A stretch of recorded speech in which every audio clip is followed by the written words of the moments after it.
lo dijo en la primera hora.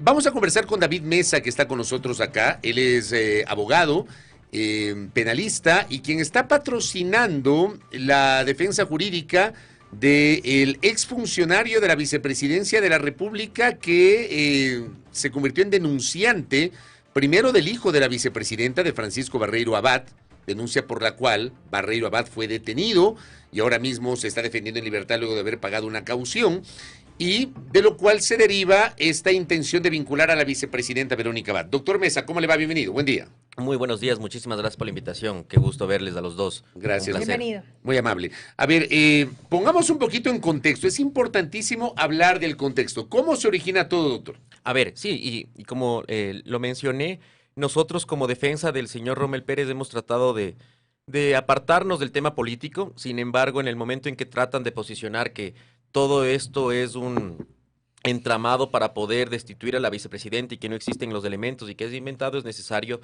que nosotros también expongamos nuestra verdad en calidad de denunciantes para que las decisiones sean tomadas de una forma justa e imparcial y conociendo todos los elementos. A ver, la relación con el señor Rommel Pérez y la señora vicepresidenta no es una relación que nace a partir de cuando él es funcionario público. La relación nace desde que le presta servicios de community manager en el año 2022, cuando ella estaba de candidata para la alcaldía de Cuenca.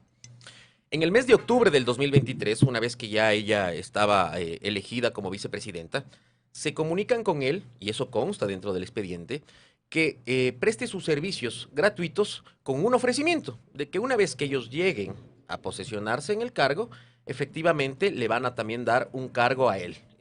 En este caso, el cargo sí efectivamente se cumplió. El 30 de noviembre se le otorgó una acción de personal suscrita por el secretario general. Primer elemento. Cuando en una versión libre y voluntaria al secretario general de la vicepresidencia de ese entonces, al señor Marco Polo Molina, le pregunté, ¿quién le ordenó a usted que ingrese el señor Rommel Pérez a la función pública sin todavía ni siquiera haber entregado toda la documentación que se requiere en talento humano? Él respondió, la vicepresidencia de la República, la vicepresidenta de la República. ¿Cuál es el nombre? Verónica Abad. Adicionalmente, también, Fabricio, hay un chat que aportó mi cliente en el cual la señora vicepresidenta le dice, señor presidente, estoy en el hotel, en un hotel donde siempre se reunían, que queda en la avenida Orellana, por no decir el nombre, reconocido hotel de la ciudad de Quito. Y le dice, ya baja Dani para que te haga la propuesta y efectivamente veamos si estás de acuerdo. Esa reunión se da, en palabras de mi cliente, en ese mismo hotel estuvo presente Daniel Redrobán, diciendo que es asesor político y mano derecha de la señora vicepresidenta de la República, y Sebastián Barreiro. Ahí es cuando le proponen, le dicen, tú vas a ganar $3,200, de los cuales tienes que darnos 200 a nosotros. $2,000, perdón. Sí. $2,000 a nosotros.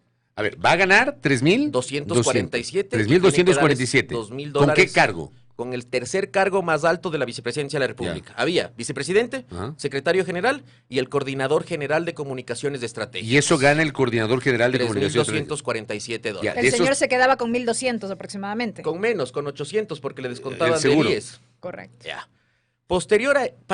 Esta es la versión de mi cliente. Ustedes podrán decir, a la final solo es la versión de él. Yo convoqué a 5 funcionarios públicos de alto rango y manejaron el mismo modus operandi. ¿Dónde le entrevistaron? Le pregunté yo a la señora, por ejemplo, a la señora Elsie Brito. ¿Dónde a usted le realizaron la entrevista de trabajo? En ese mismo hotel. ¿Quién le realizó la entrevista de trabajo? El señor Daniel Redrobán. ¿Quién le ordenó a usted que no se reúna con la vicepresidenta, sino que va a ser su jefa directa, sino con Daniel Redrobán? La misma señora Verónica Abad nos dijo que cualquier tema de vinculaciones o cualquier tema con ella tiene que ser reunido con Daniel Redrobán.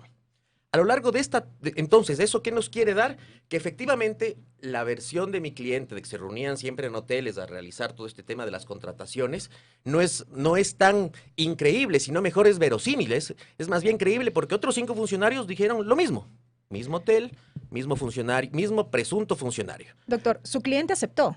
Mi cliente, por necesidad del trabajo, sí, dijo, sí, voy a tener que pagar. Posteriormente hay una negociación vergonzosa donde le dice, oye, ya me di cuenta que me voy a quedar con $800. Pero ¿No le parece cuestionable que haya aceptado? Ahí hablamos de 2 delitos, O sea, más allá de la ¿concusión y cohecho o no? Más allá de la porque necesidad. nunca entregó el dinero, Fabricio. Fue exigido el dinero en el mes de diciembre. Aceptó, pero no entregó. No entregó el dinero. Pero la concusión, como tú sabes, Fabricio, tantos años que tienes en el tema también jurídico, la concusión se da por la mera exigencia del dinero. En diciembre no les cancela los que llegaron a un valor de $1,300 por los descuentos y demás, porque tuvo un tema que le descontaron de pensiones alimenticias del SUPA. Y en enero, cuando ya le llega el dinero, tiene la llamada del señor Sebastián Barreiro, que le dice, págame de los 2 meses acumulados. Y ahí también se genera otra negociación vergonzosa donde le dice, oye, pero me pagaron 2.800 y tú quieres 2.600, déjame con algo. Y Sebastián Barreiro, a viva voz, le dice, Cholo, dame $2,100 y quédate con el resto, quédate con $500 y el siguiente mes me pagas.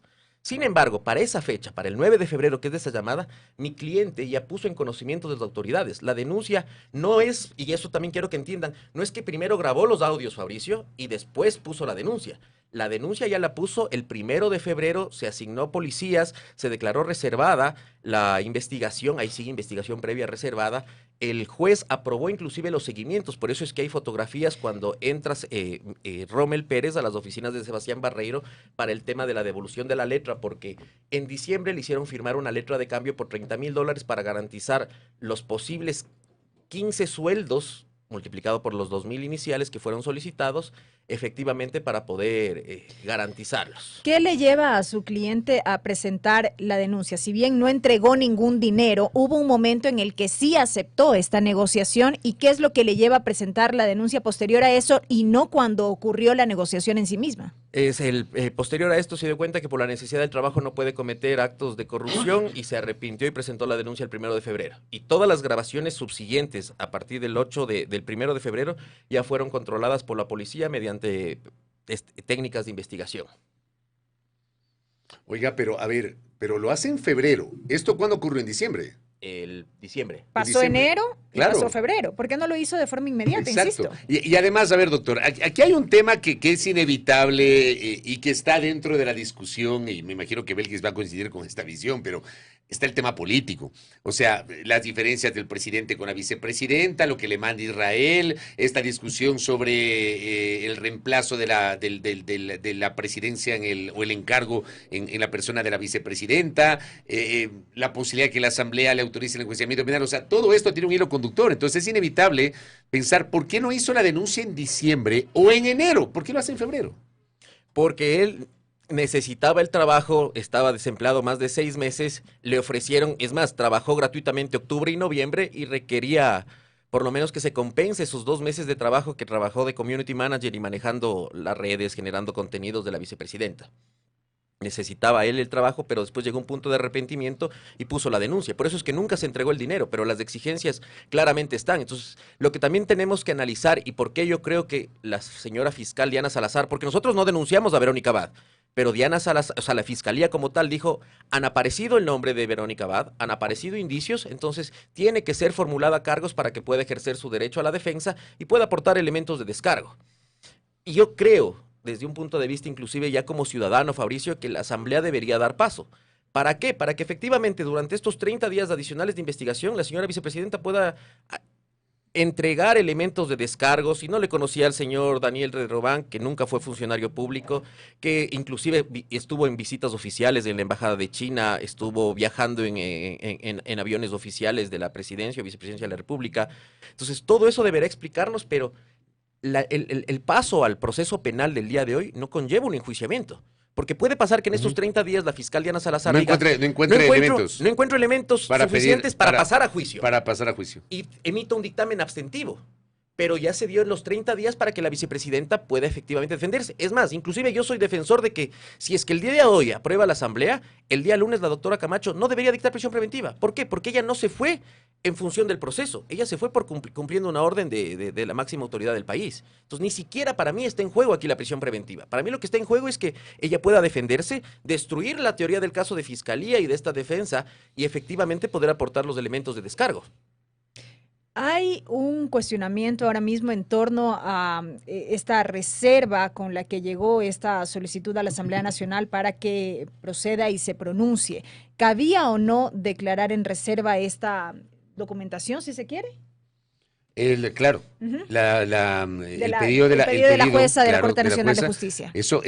La jueza, entiendo que cuando remitió a la Asamblea el pedido, advirtió que era reservado Ujú. y no fue distribuido el pedido a los legisladores en los correos electrónicos institucionales, como suele Ujú. pasar cuando hay las convocatorias. O sea, hay las convocatorias y siempre se adjuntan documentos de respaldo. Ahora no pasó eso. Para mí es un desliz jurídico desde la Corte Nacional. ¿Por qué, Fabricio? Porque tú sabes que la investigación previa sí como tal es reservada, pero la instrucción fiscal ya no. Es más, Estamos ya en instrucción fiscal. estamos en instrucción fiscal. El día 19 se acaban los 90 días y con la vinculación se extenderían a 30 días adicionales. Es más, si tú te metes al sistema, al SADE, y pones el número de la causa, vas a encontrar el pedido a la Asamblea y cuáles son los elementos en los cuales se funda. Y también la Fiscalía, como muchas veces ya lo ha hecho, Fabricio, podría haber pedido a la Asamblea, como muchas veces ya lo ha hecho, podía haber pedido que le den copias de todas las expedientes que se encuentran en esta instrucción fiscal, porque la instrucción fiscal ya no es reservada. Hay casos excepcionales de violencia, temas de delitos sexuales, de violencia intrafamiliar, pero delito como tal no puede conllevar una reserva. Y para mí era necesario que los asambleístas, para que tomen una decisión informada, conozcan todos los indicios que existen y verifiquen si es suficiente.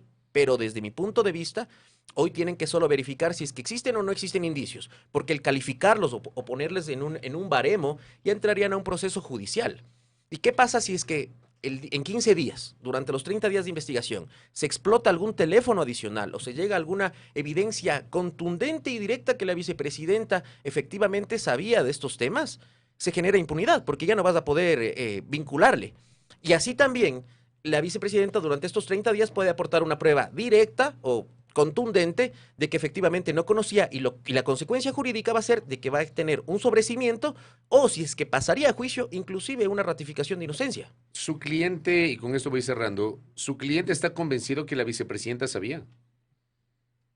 Mi cliente ha aportado los elementos necesarios diciendo, a mí me dijeron que me van a dar un cargo. Ella siempre estuvo al tanto de todo. A mí Sebastián me dijo que necesitan para distintos fondos, gastos y demás en función de la vicepresidenta, inclusive hasta para el viaje del señor Daniel Redromán, porque él no tenía fondos propios. Entonces, tenemos una presunción, pero ese indicio de presunción es lo que hace que pasemos una formulación de cargos. ¿Que puede ser destruido durante estos 30 días? Sí. Es decir, no hubo una conversación directa entre su cliente y la vicepresidenta en donde ella de manera expresa le pida estos recursos. No va a existir nunca, o sea, porque siempre, el delito de concusión está configurado de esta forma, que el funcionario público solo o a través de terceros realiza la exigencia de la dádiva. Pero yo les hago una reflexión lógica. Sebastián Barreiro y Daniel Redrobán, que no fueron funcionarios públicos, ¿podían haberle puesto en el cargo a una persona o necesitaban de alguien de adentro para que pongan el cargo? Necesitaban de alguien de adentro. Ellos por sí solos no podían poner gente, porque no eran funcionarios públicos, no tenían esta facultad nominadora. Necesitaban necesariamente, para concretar que esa persona entre a trabajar, de un funcionario público. Y como tenemos nosotros el indicio es de que la vicepresidenta le ordenó al secretario general que ingrese Rommel Pérez a trabajar. Entonces, le insisto, no tiene la evidencia, pero sí la presunción de que la vicepresidenta sabía. Su cliente tiene esa presunción, que no tiene la prueba contundente de que la vicepresidenta sabía. Es que en materia jurídica tú sabes que la prueba indiciaria va generándose en función de todos los elementos que van llegando a un punto. Para poder llegarle a exigir la plata en febrero, necesitabas primero tener una reunión, para tener esa reunión darle el cargo y tener la facultad de poder otorgarle ese cargo. Sin todos esos elementos no se podía configurar el delito de concusión. Todos son partícipes necesarios para poder llegar a un resultado. Resultado, la posibilidad de exigirle que pague una cantidad de su sueldo a estas dos personas. Correcto. Doctor David Mesa, veamos qué pasa justamente el día de hoy en la Asamblea y veamos qué pasa la próxima semana, dependiendo de lo que resuelva la Asamblea a nivel judicial. Y ahí conversaremos nuevamente. Una última cosa. ¿Su defendido tiene algún estatus, testigo protegido, alguna cosa de esas o no? Estamos tramitando el tema de testigo protegido porque a partir del mes de marzo, que yo todavía no era defensor de él, está recibiendo amenazas de números del extranjero y demás por tratar de callarlo. O sea, eso de las llamadas de números desde Colombia es real. Sí, muy real. Y eso ya está puesto en marzo. Desde marzo, desde la ¿Qué primera le han dicho en esas llamadas? desde que con epítetos de que se calle, que no abre la boca, que ya saben quién es, que dónde vive su hija, ¿Hay dónde viven amenazas sus de muerte? papás, dónde tienen los papás un local. Sí. Inclusive nosotros ya ingresamos una denuncia por intimidación en la fiscalía. Correcto. David Mesa ha estado con nosotros, abogado del denunciante del hijo de la vicepresidenta de la República en el denominado caso Nene. Primera plana. Todas las noticias, todas las voces.